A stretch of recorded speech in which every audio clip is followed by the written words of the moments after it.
This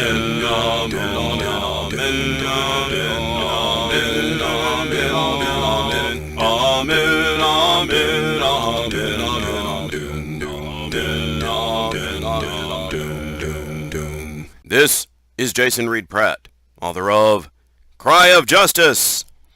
Have you ever wanted to learn how to play the GMT strategic political board game Fire in the Lake, created by Mark Herman and Volko Runke, but you didn't want to listen to me prattling on for, oh my gosh, like nearly an hour just going over the basic information needed to play this game? Me too! Fortunately, now that I've written out my script for the forthcoming episode 00, which, like Gundam ZZ, is larger and more pointless, I can attempt to minimize all that jabbering into a presentation lasting no more than 5 minutes!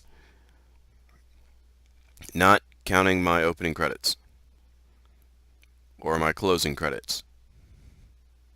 Starting now. This is the board. And its sideboard, at least in Tabletop Simulator, where I'm using a modified version of the first mod there, somewhat ported over from the Vassal mod, etc. The sideboard is where the event cards deck is stored, created, and operated, and it features some handy rule sheets for the major and minor actions available for each of the 4 factions. The red player is the North Vietnamese Army, the NVA. The blue player is the Viet Cong, VC. Together they make a team called the Insurgents in the game, and what I like to call Team North. But in the normal competitive rules, they're competing against each other too, and often sabotaging each other because only one player can win. That's also true of Team South, which the game calls Coin, or the Counterinsurgents. The green player is the United States, and the yellow player is ARVN, the Army of the Republic of Vietnam. Most of the map shows South Vietnam divided into provinces, sometimes combined from 2 real-life provinces for convenience, and large cities like Saigon and Hue. There's an ocean to the right, which isn't used in this game, and some areas of Cambodia and southern Laos to the left. To the far north is the farthest southern province of North Vietnam, which is only called North Vietnam in this game. The land areas are mostly, but not always, connected and separated by major highways, and down south by branches of the Mekong River, known in the game as lines of communication, or lokes. Players can move their forces around more quickly using these roads, and also hamper other players from moving, naturally. There are also smaller towns on the map, like Khe Sanh here. Towns are just ways for players to transition their moving forces on and off roads into provinces, but no one can put forces into towns, only on roads, in provinces, and in large cities. Each line of communication, whether river or road, or in one case both, is marked with a number showing how much income it gives to ARVN, as long as the road is clear or controlled by Team South forces. Each province and city is marked with a number representing how many South Vietnamese live there. This number affects the score for players, and also affects some player abilities. Each number represents roughly 500,000 South Nam population. These population points can be controlled by either Team South, the Coin forces, whether ARVN or the US or both together, or by the red player, the NVA. The blue player cannot control territories.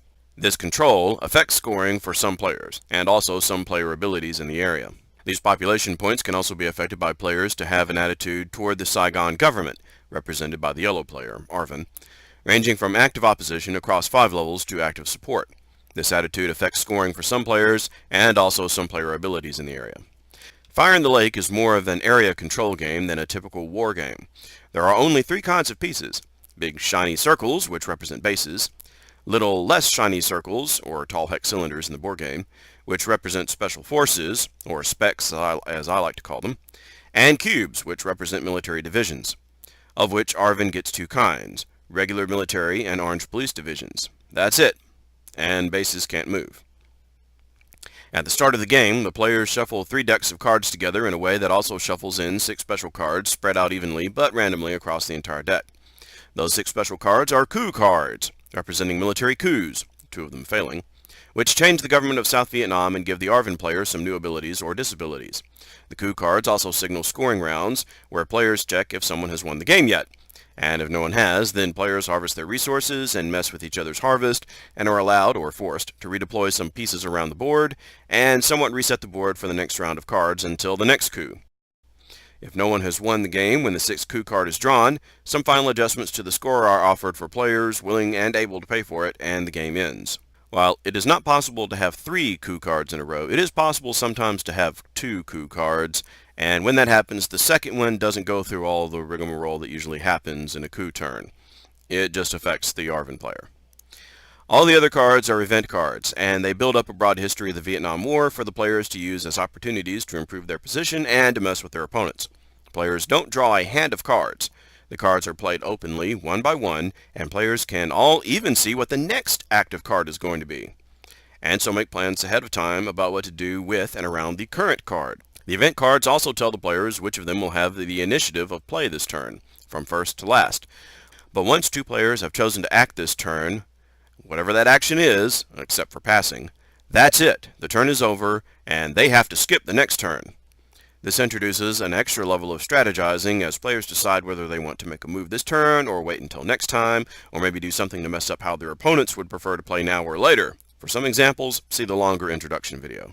On any turn, a player may choose to pass until next turn, picking up enough cash to fund an action later instead, or may choose to take one of 4 main actions available to each player, perhaps along with one of 3 special extra actions available to each player, or may choose to play the event card, which always comes in 2 flavors for the player to pick from: an unshaded flavor, which always helps one or both of Team South or hurts Team North, and a shaded flavor, which always helps one or both of Team North or hurts Team South. But any player can choose either flavor, because sometimes a player may want to set his teammate back. Remember, in the standard rules, there can be only one winner, so teams are competing among themselves as well as against each other. Once the first player has chosen to play a standard operation, with or without a special additional action, or else to play a card event, that limits what's available for the next player to choose this turn. Main actions and special actions typically involve putting pieces on the board, or moving them around the board, or taking them off the board, sometimes thanks to some basic combat rules. Most combat in this game is not random. There's a little dice rolling, but not a lot. Most combat is like chess. How you make your move determines how much of your enemy and what kind you get to remove from the board. Actions can also directly or indirectly affect population opinion in areas. Card events do the same thing, but in unusual or juiced up ways. Card events usually, but not always, cost nothing to play. Regular actions usually, but not always, cost cash from your supply to play. Some card events will give a player temporary or permanent abilities or disabilities. Have I got time to try for an overview of the 4 factions? Doom,